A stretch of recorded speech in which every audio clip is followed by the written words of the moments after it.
The Milwaukee Bucks played 3/4 of this one with no energy whatsoever, losing a winnable game to the Curry-less Golden State Warriors.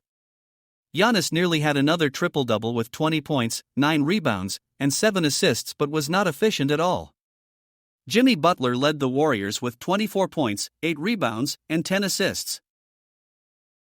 Game recap.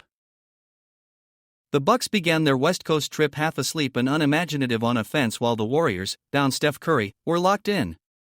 Giannis had 2 blocked drives and a 3, all off one pass, tops, and Dame airballed a 3.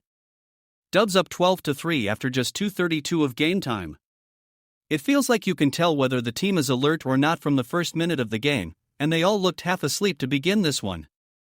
From that point, the Bucks decided to start playing proper basketball, where you try and generate high-quality shots, and reduced the deficit to 5 after 1, Warriors up 32-27.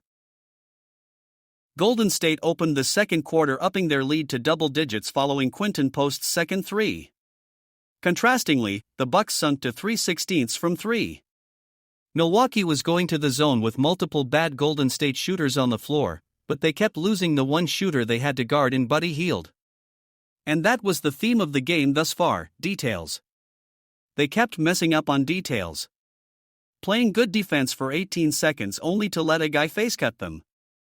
Or they'd be ball watching as a guy cut baseline for a layup. Getting into stats felt pointless, the team just looked like a bunch of disparate parts out there.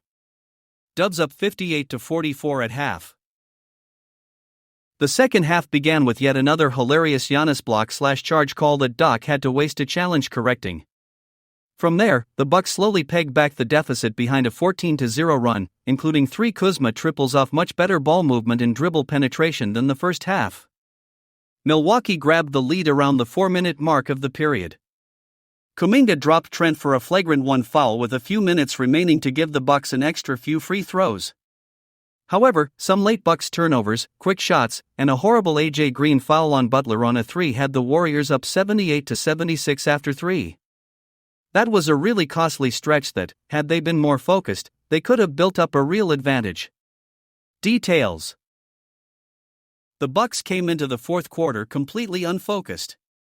KPJ fouled Butler on a long 2 which he made, then Dame had a TO of his own, resulting in a Hield transition 3. Post nailed another 3 when Lopez lost touch of him in the corner, and the lead was back near double digits. Dame finally got going a bit with consecutive and ones to keep the Bucks within 5 with 6 minutes remaining. But the Bucks' late-game offense remains putrid, and they couldn't score. They play slow, they don't hit on picks, and, as a result, aren't able to generate good looks. Warriors win.